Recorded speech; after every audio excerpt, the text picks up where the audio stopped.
नमस्कार, जय हिंद प्यारे साथियों। लक्ष्य आईएएस के ऑनलाइन यूट्यूब चैनल पर आप सभी लोगों का बहुत स्वागत है। जैसा कि हम सभी लोग जानते हैं, इस समय हर व्यक्ति का ध्यान मिडिल ईस्ट की तरफ है। ऐसा इसलिए भी है क्योंकि मिडिल ईस्ट में जो कुछ भी चल रहा है उसका सीधा सीधा प्रभाव हमारे देश पर भी दिखाई देने लगा है। एलपीजी सिलेंडर की बात करें तो उसमें देख रहे हैं आप किस प्रकार का शॉर्टेज उत्पन्न हो गया है। लोगों को अपने काम धंधे बंद करने पड़ रहे हैं। इतना ही नहीं, घरों में भी बड़े सोच समझकर अब एलपीजी को जलाया जा रहा है। पेट्रोल पंप में लंबी लगती हुई लाइनें ये दिखाती हैं कि हम लोग भी अब इस संकट की चपेट में आ चुके हैं। तो सवाल उठता है कि क्या है ये पूरा क्राइसिस, और सबसे जरूरी चीज है हम आज के अपने इस वीडियो में सिर्फ और सिर्फ बात करेंगे होर्मुज स्ट्रेट पर, यानी होर्मुज जल संधि ये क्या है, होर्मुज जल संधि पर ईरान ऐसा क्यों कर रहा है, आखिर इसका हम पर क्या प्रभाव पड़ेगा, और आखिर क्यों दुनिया में इस जल संधि को सबसे अधिक महत्वपूर्ण माना जाता है। तो चलिए इस पर विचार करते हैं। और आप सबसे पहले मानचित्र देख पा रहे होंगे। इस मानचित्र में पूरी दुनिया को दिखाया गया है। ये वर्ल्ड का मानचित्र है, वर्ल्ड मैप। और इस वर्ल्ड मैप में हम लोग जिस जगह की बात करने वाले हैं वो जगह है ये मिडिल ईस्ट। इस पूरे क्षेत्र को कहा जाता है मिडिल ईस्ट। मिडिल ईस्ट क्यों कहा जाता है, इसके पीछे भी एक वजह है।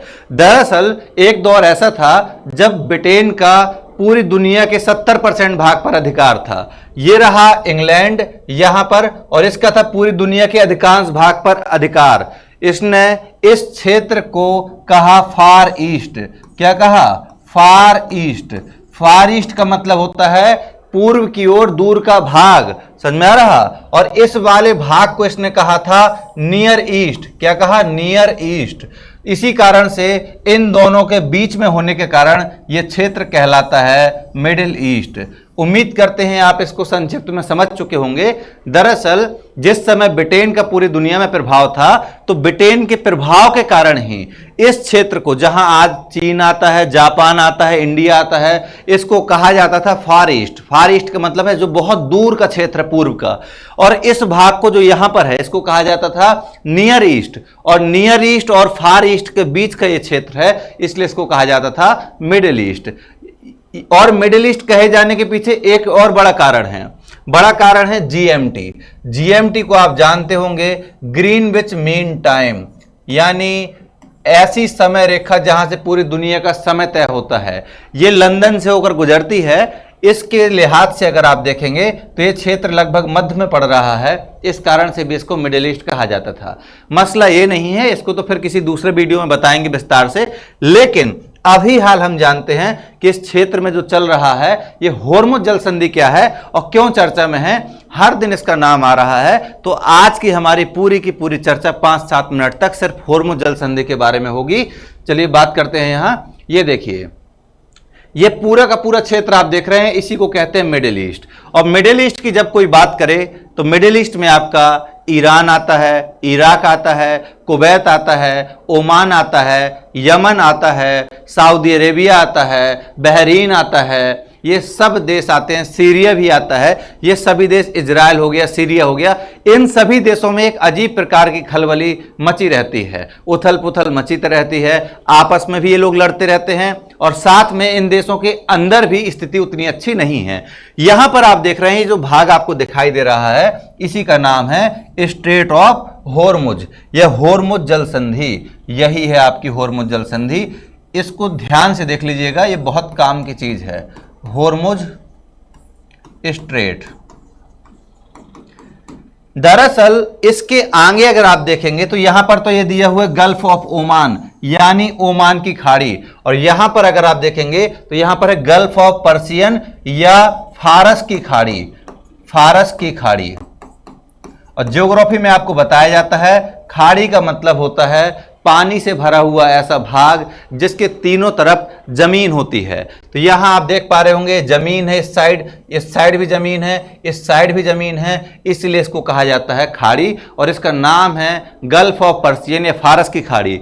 ऐतिहासिक काल से बहुत महत्वपूर्ण रही है। दरअसल इसका महत्व इस बात से आप समझ सकते हैं कि हमारे देशों से या पूर्व के देशों से, चाहे इंडोनेशिया हो, भारत हो, जिस भी देश से व्यापार होता था तो व्यापारिक जहाज यहां से होकर आते थे, यहां से व्यापारिक जहाज आते थे और ओमान की खाड़ी से होते हुए इस हार्मुज जल संधि से होकर यहां गल्फ ऑफ पर्शियन तक जाते थे और इसके आगे यहां से व्यापारी सामान को आगे ले जाया करते थे। तो प्राचीन काल से बहुत महत्वपूर्ण व्यापारिक मार्ग रहा है।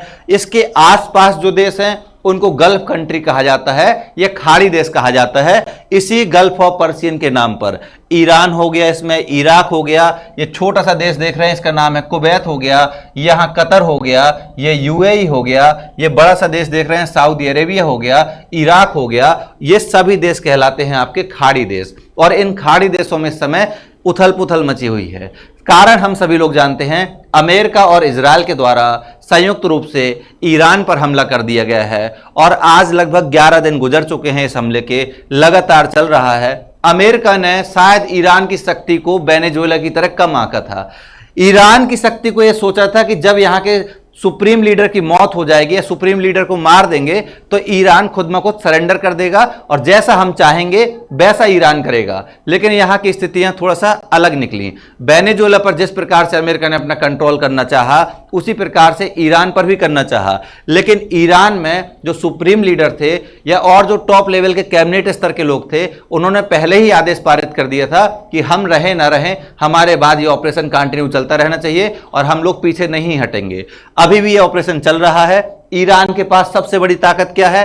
ये स्ट्रेट, क्योंकि पूरी दुनिया में जो भी क्रूड ऑयल जा रहा है उसका अधिकांश भाग यहीं पर उत्पन्न होता है। ईरान में, इराक में, सऊदी अरेबिया में, यूएई में, यहां पर तेल के बहुत बड़े बड़े कुएं हैं, यानी पेट्रोलियम के, और इन पेट्रोलियम कुओं से प्राप्त होता है क्रूड ऑयल।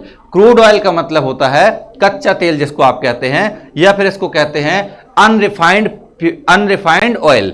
ऐसा तेल जिसको आप एक मशीन के द्वारा पेट्रोल बनाते हैं, डीजल बनाते हैं, केरोसिन बनाते हैं, नाफ्ता बनाते हैं, ईथर बनाते हैं, इसी के द्वारा आप बेंजीन प्राप्त करते हैं, कोलतार प्राप्त करते हैं, बहुत कुछ मिलता है। तो उस कच्चे तेल के लिए ही यहां जद्दोजहद चल रही है और ईरान ने क्या किया है, इस जल संधि को, इस पॉइंट को ब्लॉक कर दिया है। ईरान का कहना है कि हम यहां से किसी को नहीं गुजरने देंगे और अगर कोई भी जहाज यहां से गुजरेगा हम उसको जला देंगे, हम उस पर अटैक करेंगे। इसी कारण से चाहे यूएई की बात करें, चाहे सऊदी अरेबिया की बात करें, इराक की बात करें, कतर की बात करें, ये सभी महत्वपूर्ण देश हैं। किसके लिए? कच्चे तेल के लिए। इन देशों ने अपने कच्चे तेल का उत्पादन कम कर दिया है। आप कहेंगे सर उत्पादन क्यों कम कर दिया? उत्पादन इसलिए कम किया है क्योंकि जब किसी चीज की डिमांड मार्केट में है लेकिन वो वहां तक पहुंच ही नहीं पा रहा है तो इकट्ठा करके करेंगे क्या? क्यों फालतू का रिस्क लेंगे? तो इन सभी देशों ने अपने उत्पादन को कम कर दिया है और कम इसलिए किया है क्योंकि यहां उत्पादन होने के बाद भारत या दूसरे देशों तक ये पहुंच ही नहीं पाएगा, क्योंकि जिस रास्ते से आपको जाना है उस रास्ते पर पहले ईरान ने अपना कब्जा कर रखा है। ऐसे समझिएगा कि आप जिस रास्ते से बाजार जाते हैं उस रास्ते पर पहले से कोई किडनैप करने के लिए बैठा हुआ है, तो क्या आप अपने घर से सोना चांदी लेकर जाएंगे? नहीं जाएंगे। इसी प्रकार से ईरान इस क्षेत्र पर बहुत मजबूती के साथ बैठा हुआ है। ये बहुत पतला, बहुत सकरा रास्ता है। यहां से किसी देश के टैंकर को नहीं गुजरने देगा, किसी देश के जहाज को नहीं गुजरने देगा। इसी कारण से दूसरे देशों ने अपना उत्पादन कम कर दिया है और पूरा ध्यान लड़ाई पर लगा हुआ है। आपको पता है कि ईरान मिसाइल की दृष्टि से इतना शायद मजबूत नहीं था, ऐसा अमेरिका सोचकर चल रहा था, लेकिन एक लंबे समय से ईरान ने अपने आप को मजबूत बनाने का भरपूर प्रयास किया और जिस जिस प्रकार की मिसाइलों का प्रयोग कर रहा है, जिस प्रकार की तकनीक रक्षा क्षेत्र के अंतर्गत वो दिखा रहा है, शायद अमेरिका ने भी नहीं सोचा था कि ऐसा होगा। और इसी कारण से जब अमेरिका और इजराइल ने ईरान पर हमला किया तो ईरान ने इन देशों पर हमला किया, यूएई पर, कतर पर, ओमान पर, सऊदी अरेबिया पर, इराक पर। इन देशों पर हमला बेसिकली इसलिए किया है क्योंकि ये देश अमेरिका के प्रभाव में रहते हैं, यहां पर अमेरिका के सैन्य अड्डे बने हुए हैं। दरअसल ईरान का उद्देश्य इन देशों पर हमला करना नहीं था, बल्कि अमेरिका के जो बेस कैंप यहां बने हुए हैं उनको बर्बाद करना था। जैसे बहरीन पर तो जिस प्रकार से अमेरिका का जो टॉप बेस कैंप बना हुआ उसको तो बर्बाद कर दिया है इसने, है ना। उसकी तस्वीर भी हम लोगों ने देखी थी। तो चलिए आगे बढ़ते हैं, थोड़ा सा और जानते हैं इसके बारे में।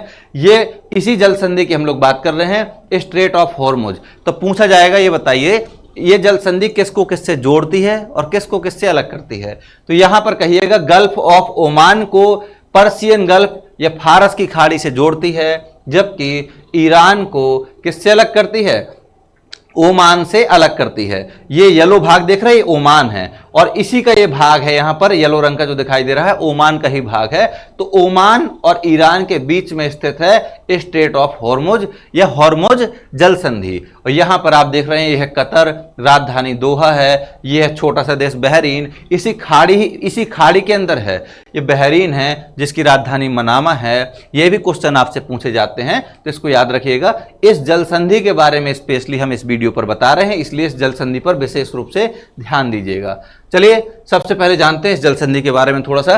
दरअसल हॉर्मुज जल संधि या straight of Hormuz Paschim Asia में स्थित एक अत्यंत महत्वपूर्ण सामरिक जलमार्ग है। सामरिक का मतलब होता है स्ट्रेटेजिक। स्ट्रेटेजिक का मतलब है कि ये आपकी रक्षा की दृष्टि से भी बहुत अधिक महत्वपूर्ण है। सिर्फ यहां से व्यापार का रास्ता नहीं गुजरता है, बल्कि पूरी दुनिया की रक्षा की दृष्टि से भी ये बहुत महत्वपूर्ण है। आगे देखिएगा, जो फारस की खाड़ी को ओमान की खाड़ी से और अरब सागर से जोड़ता है। जब ओमान की खाड़ी आप पार करेंगे तो आगे अरब सागर ही है, इसलिए लिखा हुआ है फारस की खाड़ी को ओमान की खाड़ी और अरब सागर से जोड़ता है। जैसे ये हॉर्मुज ये जल संधि है, ये है फारस की खाड़ी, ये है फारस की खाड़ी, और ये है आपकी ओमान की खाड़ी, ओमान की खाड़ी। तो ओमान की खाड़ी को जैसे पार करेंगे ना तो ये अरब सागर है पूरा, इसीलिए ऐसा लिखा हुआ है कि अरब सागर से जोड़ता है। आगे देखिएगा, आगे लिखा हुआ है कि यह ईरान और ओमान या यूएई के बीच में स्थित है। यानी इसमें अगर आप देखेंगे तो यहां पर स्थित है ईरान और यहां पर स्थित है ओमान और यूएई, इसलिए लिखा हुआ है कि मुख्य रूप से तो है ओमान को अलग करता है, लेकिन यूएई भी पास में स्थित है। यहां आप देख सकते हैं ये भाग क्या है, यूएई, ये क्षेत्र है यूएई और ये भाग है ओमान, इसलिए लिखा हुआ है कि स्ट्रेट ऑफ हॉर्मुज ईरान को किससे अलग करती है? ओमान और यूएई से अलग करती है। आगे देखिएगा, दुनिया के लगभग 20 से 25% तेल आपूर्ति के लिए मुख्य समुद्री मार्ग है। यानी पूरी दुनिया में 20 से 25% जो क्रूड ऑयल एक स्थान से दूसरे स्थान तक जाता है, एक देश से दूसरे देश तक जाता है, वो इसी रूट से होकर जाता है, क्योंकि यहां पर सभी खाड़ी देश स्थित हैं, यहां उत्पादन होगा और इसी रास्ते से होकर जाएंगे, और इसलिए यहां पर ईरान ने इसको बंद कर रखा है। अब देखते हैं आगे, हॉर्मुज जल संधि पर तनाव क्यों है, यह भी जान लेते हैं। हॉर्मुज जल संधि को लेकर हाल ही में उत्पन्न तनाव के मुख्य कारण अमेरिका ईरान के बीच बढ़ता हुआ भू राजनीतिक संघर्ष है। दरअसल अमेरिका, ईरान और इजराइल, इसमें तीन बड़ी शक्तियां हैं, जिसमें इजराइल के साथ अमेरिका खड़ा हुआ है। मेनली ये युद्ध है किसका? इजराइल का। इजराइल को भय है ईरान से, लेकिन इस युद्ध में जहां कहीं भी इजराइल आएगा वहां पर अमेरिका उसका सपोर्ट करने के लिए साथ में खड़ा रहेगा। इजराइल और अमेरिका मिलकर ईरान पर अटैक कर रहे हैं और इस जमीन पर भू राजनीतिक तनाव उत्पन्न हो गया है। इसी कारण से इस जलमार्ग पर भी संकट उत्पन्न हो गया है। यह जलमार्ग दुनिया के सबसे महत्वपूर्ण तेल परिवहन मार्गों में है। यानी पूरी दुनिया में तेल का आवागमन जिन रास्तों से होता है उसमें यह सबसे महत्वपूर्ण रास्ता है। तनाव के पीछे कारण क्या है? पहली चीज है ईरान की धमकी। ईरान ने हॉर्मुज जलसंधि को बंद करने की धमकी दी है और जून 2025 में वहां की संसद ने इसे बंद करने के प्रस्ताव को मंजूरी भी दे दी थी और ईरान द्वारा अब इसे बंद कर दिया गया है। दरअसल ऐसा नहीं है कि ये एकाएक हुआ है। आपको पता होगा 4-5 महीने पहले इजराइल के द्वारा आधी रात में ईरान पर अटैक कर दिया गया था। 200 फाइटर प्लेन के द्वारा अलग अलग शहरों पर बॉम्बिंग की गई थी, बमबारी की गई थी।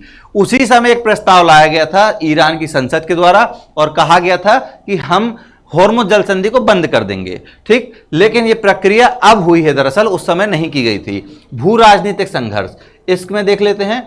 अमेरिका और ईरान के बीच जो तनाव चल रहा है उसी कारण से इजराइल ईरान संघर्ष में अमेरिका के शामिल होने के बाद क्षेत्र में सैन्य तनाव बहुत बढ़ गया है। यानी अमेरिका तो शामिल हुआ है, लेकिन यह तनाव ईरान और इजराइल के बीच तो बहुत पहले से चल रहा था। आगे देखते हैं, आर्थिक प्रतिबंध और जवाबी कार्रवाई।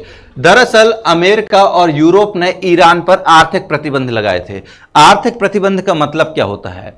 आर्थिक प्रतिबंध, जैसे मान लीजिए हमको किसी व्यक्ति को आर्थिक प्रतिबंध लगाना है, तो हम अगर पावरफुल हैं, ताकतवर हैं, तो जिस देश से उसका व्यापार हो रहा है उनको धमकी देंगे कि अगर तुम लोग इससे व्यापार करोगे तो ध्यान रखना अच्छा नहीं होगा, और जब वो व्यापार नहीं करेंगे तो वो देश अपने आप कमजोर होने लगेगा। ये होते हैं इकोनॉमिक सैंक्शंस। तो आर्थिक प्रतिबंध लगाए गए थे यूरोप के द्वारा, यूरोप के यानी ब्रिटेन, फ्रांस जैसे देशों के द्वारा और अमेरिका के द्वारा।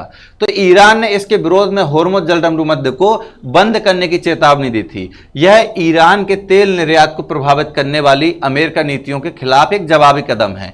दरअसल अमेरिका इस युद्ध में इसलिए इतनी दिलचस्पी लेता है क्योंकि ईरान के जो तेल के भंडार हैं उस पर निगाहें हैं अमेरिका की। जिस प्रकार से वेनेजुएला पर तेल के भंडार के चलते ही अमेरिका ने जिस प्रकार की सैन्य कार्यवाही की है, वहां के प्रेसिडेंट उनकी वाइफ को किडनैप कर लिया, अगवा कर लिया है, उसी प्रकार से ईरान पर भी अमेरिका क्या करना चाहता है, अपना प्रभाव स्थापित करना चाहता है। रणनीतिक महत्व की अगर हम बात करें, तेल आपूर्ति, इस जल संधि की सबसे महत्वपूर्ण बात यही है कि बेसिकली अधिकांश तेल इसी रास्ते से होकर गुजरता है। दुनिया के लगभग 84% तेल और गैस की आपूर्ति यहीं से होती है। पूरी दुनिया में जितना 84% जितना भी पूरी दुनिया में क्रूड ऑयल और गैस की आपूर्ति होती है उसका 84% तो यहीं से हो रहा है। और इससे प्रभावित कौन होगा? हम लोग। भारत भी प्रभावित होगा, चीन भी होगा, जापान भी होगा। हम लोगों के लिए तो ये सबसे महत्वपूर्ण है। अगर विवादित द्वीप की बात करें, इस क्षेत्र में 3 विवादित द्वीप ग्रेटर टम्ब, लेसर टम्ब और अबू मूसा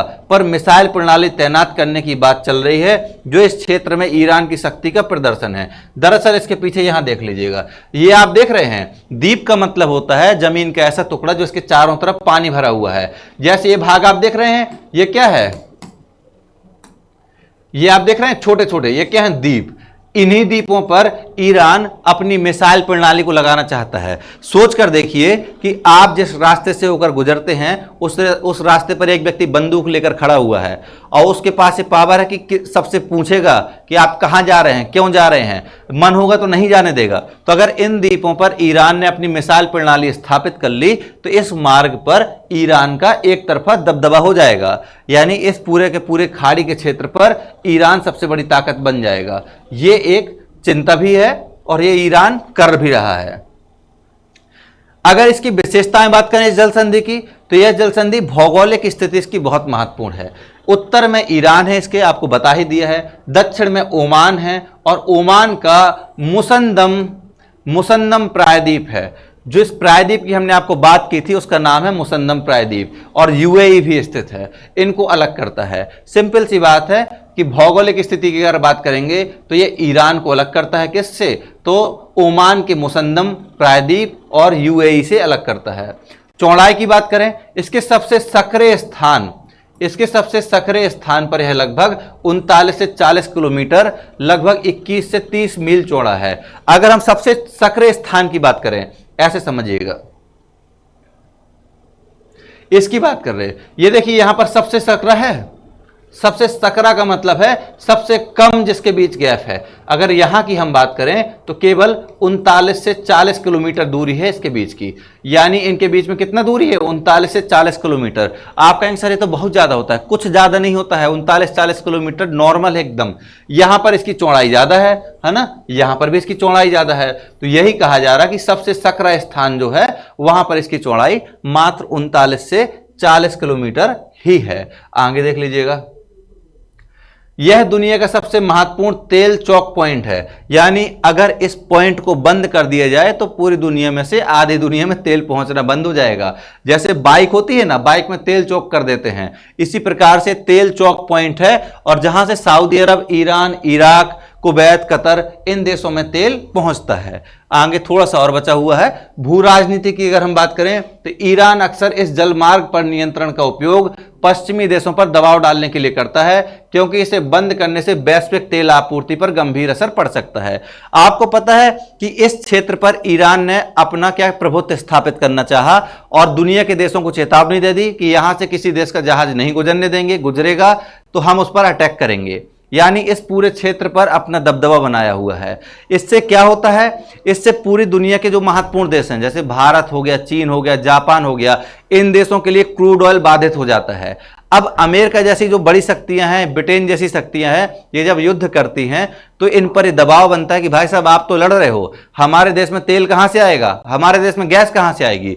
इसी संदर्भ में अमेरिका के राष्ट्रपति का भी स्टेटमेंट था कि हम भारत को 30 दिनों के लिए रूस से तेल खरीदने की छूट दे दिए हैं। पहली चीज तो यह है कि अमेरिका को पिताजी बनने का बहुत शौक रहता है, आप होते कौन है हमको छूट देने वाले। हालांकि यह अलग बात है कि हमारी विदेश नीति का एक बहुत बड़ा फेलियर यहां नजर आ रहा है। दुनिया की कोई भी ताकत इतनी ताकतवर कैसे हो सकती है कि हमको ये कहे कि नहीं आपको ये काम करना है, आप इससे बात करेंगे, इससे नहीं करेंगे। हमेशा भारत की विदेश नीति स्वतंत्र रही है। हालांकि इस समय इन सब मुद्दों के बाद थोड़ा सा प्रभाव नकारात्मक पड़ा हुआ है। व्यापार और सामरिक महत्व आपको ये बता दिया है कि होर्मुज जलडमरू मध्य के माध्यम से प्रतिदिन लाखों बैरल कच्चा तेल वैश्विक बाजारों तक पहुंचता है, और जब ये तेल पहुंचता है तभी हमारे देश में परिवहन चलता है। बस, ट्रेन हो गया, जहाज हो गया, बाइक हो गया, ये सब तभी चलती हैं जब ये तेल पहुंच पाता है। नहीं पहुंचेगा तो हमारे ही देश के अंदर सामान एक स्थान से दूसरे स्थान नहीं जाएगा और चीज़ों की कीमतें बढ़ जाएंगी बहुत तेजी से।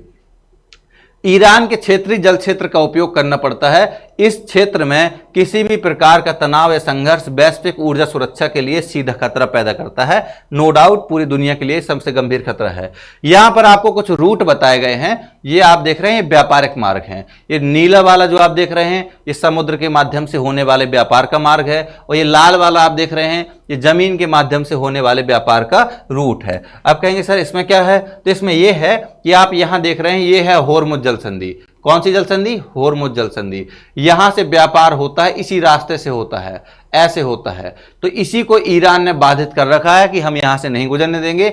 इसी प्रकार के कुछ और भी पॉइंट महत्वपूर्ण हैं। जैसे आप ये पॉइंट देख रहे हैं, ये लाल सागर है, ये सुएज कैनल है, सुएज कैनल, और यहां पर आप देख रहे हैं ये सभी पॉइंट चोक पॉइंट होते हैं। अगर इन पर किसी ने रोक दिया तो इसके आगे आपका आवागमन बाधित हो जाएगा। एक पॉइंट ये बहुत महत्वपूर्ण है पूरी दुनिया के लिए, एक पॉइंट ये सुएज नहर वाला बहुत महत्वपूर्ण है, एक पॉइंट ये बहुत महत्वपूर्ण है मलक्का जल संधि वाला, ये भी बहुत महत्वपूर्ण पॉइंट है।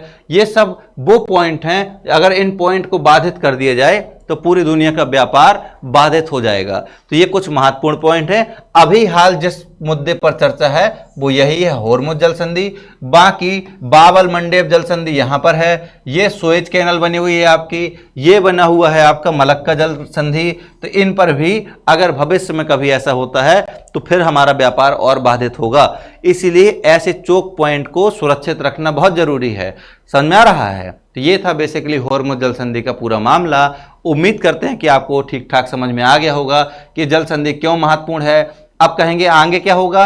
आगे सबसे अच्छी बात यह है कि अगर अमेरिका, ईरान जैसे देश आपस में बातचीत करके इस मामले को सुलझा सकें तो ज़्यादा अच्छा रहेगा, और जल्दी से जल्दी इस चोक पॉइंट को ओपन कर देना चाहिए, नहीं तो इन सभी देशों में तेल नहीं पहुंचेगा।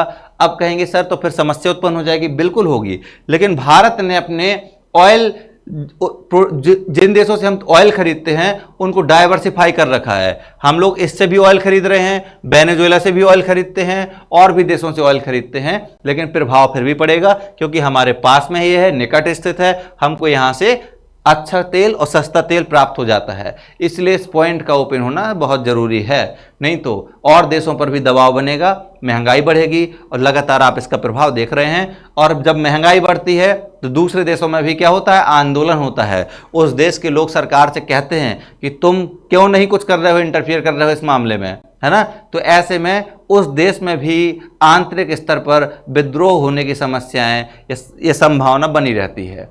उम्मीद करते हैं कि जल्दी से जल्दी ये पॉइंट ओपन कर दिया जाए ताकि निर्बाध रूप से भारत जैसे देशों में, जापान, चीन जैसे देशों में ऑयल की आपूर्ति हो सके और पूरे विश्व एक शांति में जीवन जी सके। बहुत बहुत धन्यवाद।